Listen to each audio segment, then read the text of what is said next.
लेकिन मैं आपको बताना चाहता हूँ, जिन ज्योतिषियों को हिंदी में ज्योतिषी कहा गया है उन्हें इंग्लिश बाइबल में वाइस मैन कहा गया है, बुद्धिमान लोग। ये बात सच है कि बुद्धिमान व्यक्ति उसे ही ढूंढते हैं। मूर्ख लोग लोगों को ढूंढते हैं, लेकिन बुद्धिमान लोग आज भी उसे ही ढूंढते हैं। जिन्हें सच में खुदा ने विजडम दी है वो आज भी उसे ही ढूंढते हैं कि वो कहाँ है। लेकिन आज मैं आपको एक बुद्धिमानी का एक सेकंड साइन देने वाला हूँ, और मैं बिलीव करता हूँ आपने ये बहुत बार पढ़ा है, लेकिन आप में से हर कोई आज ऐसा फील करेगा कि इसे एक्चुअली हमने आज समझा है। जो पढ़ी हुई बात थी वो समझ में आई है। एक व्यक्ति ने पूछा, जो आप पढ़ते हो क्या आप उसे समझते भी हो? उसने कहा, जब तक कोई मुझे न समझाए मैं कैसे समझ सकता हूँ। यही रीज़न है कि हम इतनी ज़्यादा संगति करते हैं आपस में, जूम पे, यूट्यूब पे, ताकि हम खुदा के कलाम को जान पाएं। आप जानते होंगे कि जब यीशु मसीह ने मत्ती 5, 6, 7 इन तीनों अध्यायों के अंदर अपनी बातें सिखाई, दीन बनना है, नम्र बनना है, शोक करने वाला बनना है, हृदय का शुद्ध व्यक्ति बनना है। जब हमें कोई सताए तो हमें अपने आप को धन्य महसूस करना चाहिए, चिंता नहीं करनी चाहिए, तलाक नहीं देना चाहिए, झूठी शपथ नहीं खानी चाहिए, दोष नहीं लगाना चाहिए, व्यभिचार से दूर रहना चाहिए, उपवास, प्रार्थना, दान गुप्त में होना चाहिए। आप सारी बातें ये जब पढ़ लेंगे तब उसके बाद यीशु ने इस संदेश को जानते हैं कहाँ ख़त्म किया। उसने कहा 2 लोग थे, एक मूर्ख एक बुद्धिमान। जानते हो मूर्ख ने क्या किया? उसने अपना घर बनाना जब स्टार्ट किया तब उसने खड्डे को गहरा नहीं खोदा, लेकिन उसके ऊपर उसने बिल्डिंग बनाई।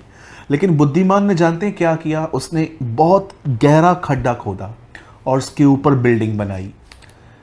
अगर आप इन दोनों की बिल्डिंग को देखें तो आपको लगेगा कि ये बहुत सेम है, लेकिन ये सेम नहीं है।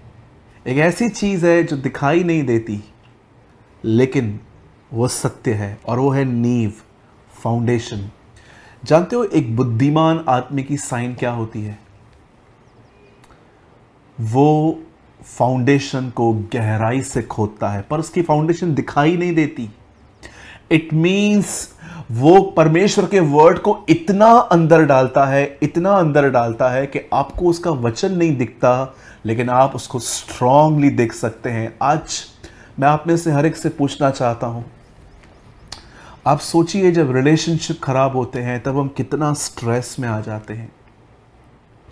जब आप अपने उस परिवार को देखते हो जिसके लिए आप सालों से प्रार्थना करते आए हो और उनका उद्धार नहीं हुआ है, जब आप उनको देखते हो तो आपको कितना स्ट्रेस होता है।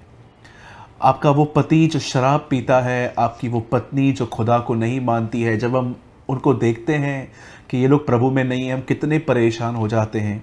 फाइनेंशियल डिफ़िकल्टीज़ हमें कितना मेंटली टॉर्चर करती है, बीमारी हमें कितना तंग करती है। आपने कभी ये देखा है जब हमारे ऊपर आंधियाँ, तूफान, लहरें आती हैं, प्रॉब्लम्स आते हैं, तब हमारा ये जो घर है वो कितना हिलता है, कितना हम स्ट्रेस लेते हैं। पर आप में से कुछ लोग ऐसे भी होंगे जो ऐसे लोगों को जानते होंगे जो तकलीफ़ में हैं लेकिन दे आर हैप्पी।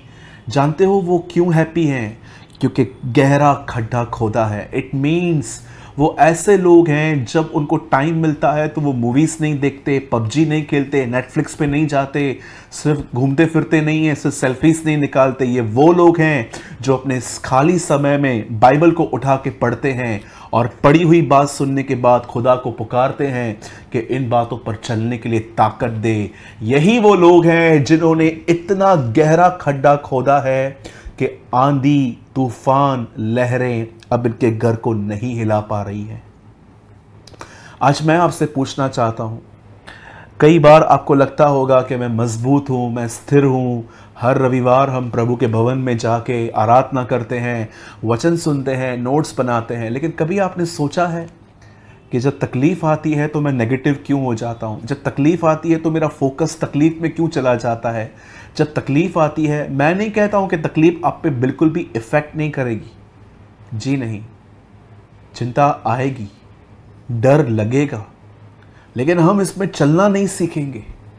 हम उसी समय याद करेंगे कि यस, भले ये प्रॉब्लम आई है, लेकिन I know my lord is with me, मेरा परमेश्वर मेरे साथ है। मेरे भाइयों, मेरी बहनों, मैं आप में से हर एक को आज ये कहना चाहता हूँ, खड्डे को गहराई से खोदना सीखें। जितना गहराई में जाएंगे उतना मजबूत होंगे। क्या कहा प्रभु ने पतरस से? नाव को गहराई में ले चल। मछलियां वहां मिली। मोती हमेशा नीचे मिलते हैं, कभी भी ऊपर नहीं मिलते। याद रखिए, स्विमिंग कभी भी बोर्ड पे नहीं सीखी जाती। जैसे हम स्कूल में जाते हैं और एक ब्लैक बोर्ड पे हमारे टीचर एक चौक लेके सिखाती है, स्विमिंग ऐसे नहीं सिखाई जाती। स्विमिंग के लिए आपको पानी में जाना पड़ता है, ट्रेनर आपको छोड़ देता है, तब जाके आप अपनी टांगें, अपने हाथ हिलाते हैं और आप सीखते हैं। जब तक आप खुदा के साथ समय नहीं बिताएंगे, आप कभी उन गहराइयों को नहीं समझ पाएंगे। आप देखिए, एक